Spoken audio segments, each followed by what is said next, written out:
Hi, this is Cindy Guentert-Baldo, and this is lesson number 3 of Llamas Love Lettering. A quick disclaimer. I want to make this a short video so that some of you on Wi-Fi can watch them. The people who don't have Wi-Fi can watch so they don't kill their data plan. And also, yesterday I was trying to get back into my house after I locked myself and my 9-year-old out. We were trying to go get my other kid from the Boys and Girls Club, and I climbed on the recycling bin to get over the fence to unlatch it, and got it unlatched, and then jumped off the recycling bin and banged the crap out of my leg, and it's swollen, and I hope it's not fractured. It better not be, because I don't want to pay $500 at the emergency room. So sitting here like this hurts. So I'm going to make this fast, okay? But I just killed a minute, so I better hurry up. Today's Llamas Love Lettering is about this kind of like serif font where you take regular printing and add like the bulk to it. I don't really know how to describe it. I have a full set of upper and lowercase letters on the practice worksheet that you can trace if you want to get the hang of it. And I also have this one. So I'm going to show you kind of how the general technique of this is. Okay, so the idea is you're thickening, kind of like thickening the downstroke with the cursive, except you're doing it with the printing. So, for example, I'll do the A. With the A, you start here, and then you have this other part of the A, right? And then you just add the thickening, and then add the serif part. The serif is little, like the way the little lines come off of it, and that's the A. Now, A is pretty simple. Some of the letters, and you'll see them on there, some of the letters can be a pain in the ass. One letter that's a major pain in the ass is M. So when I do M, I usually start here. And then I put the serif on. I kind of go out a little bit, see? And then I come down, and you don't go down all the way, and draw your other line like that. Now it looks odd, but when you put this part in, it looks better. And then you just add this. And that's still a little lopsided. This is the kind of thing where you need to just get the hang of it. An easy way to get started on it is, instead of trying to make the empty space, you just start, you make your M, right? And then you just sort of thicken it up with thicken the downstrokes up. And then you kind of get the look. And then soon you'll start to see kind of where that line goes. And you can start drawing it without leaving the negative space. Another one is N, right? You start through 2 lines and you connect them like you do with an N. Add your little serifs to it. And then if you want, you just kind of extend that out. And then you've got your N. Or again, you can just thicken it up, and it'll start showing you where that negative space should go. S is another one that I still to this day have. It looks kind of stupid for me. I get it right every once in a while.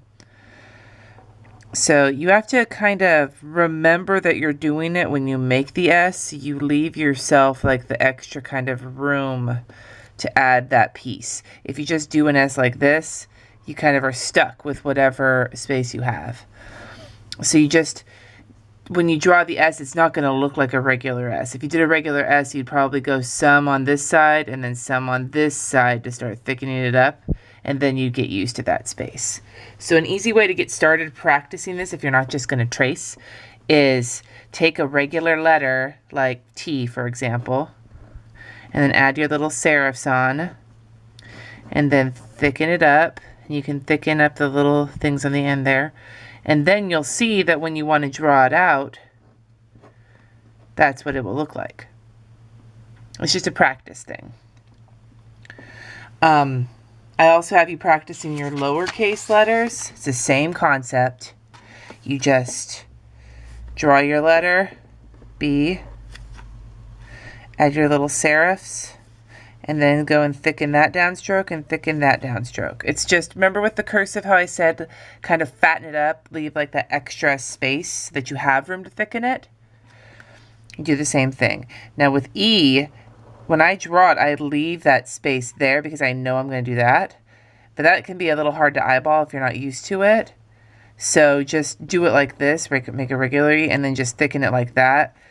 And sooner or later, you're going to not need to worry about that little spot because you're going to be so used to doing it that way. Okay? So the whole set of them are on the worksheet. You just trace them, use them as a guide to start thickening up your serif printing. Now on the bottom,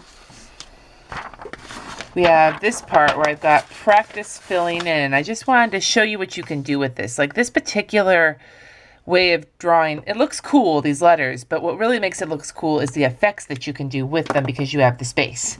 So I have these different practice filling in. With stripes, you just take your pen and make little stripes across. And a good part about this is that if you can't make that negative space, like with this E, if you have that like mark, with the stripes, it looks like you meant to do that.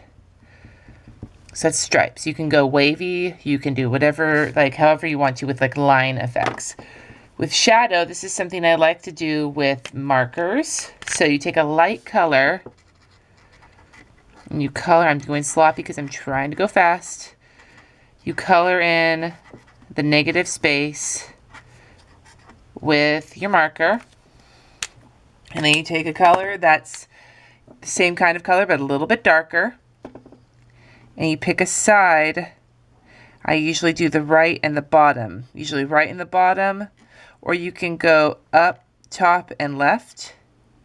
That's top and left that I'm doing right now, or back to right and bottom. You just pick one and you add the shadow to it. I don't know if you can see that very well, but it looks really neat. You can do a contrast if you have a darker color rather than two that are close together like this, but I like the subtlety of it. The same kind of thing you can do for the gradient. You fill in your letters with the lighter color. Oops, see, I already beat my timer. I guess I'm going to go a little bit over, but I'm going to go as fast as I can. You fill in with the lighter color, and then you take the darker color and kind of just do a little bit at the bottom to kind of bring it up, like that. And I can make like a wavy kind of like this mark in there, or make it kind of jagged, like a kind of like a mountain, but that makes a cool effect. As for dots, dots are another fun thing to do. You can do them in color, or you can just do in black and white. Just kind of fill the letter with polka dots.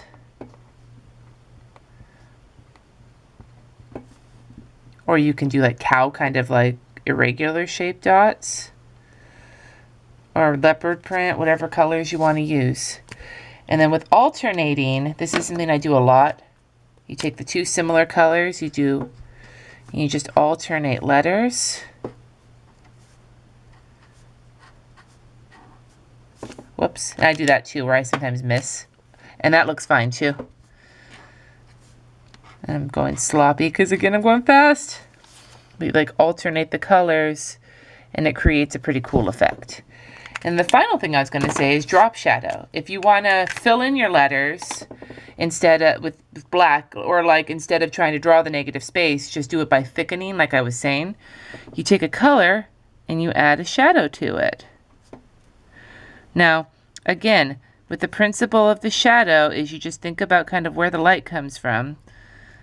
But like I usually try to, and so you can see, I usually try to either do on the left side and then the top, or the right and then the bottom.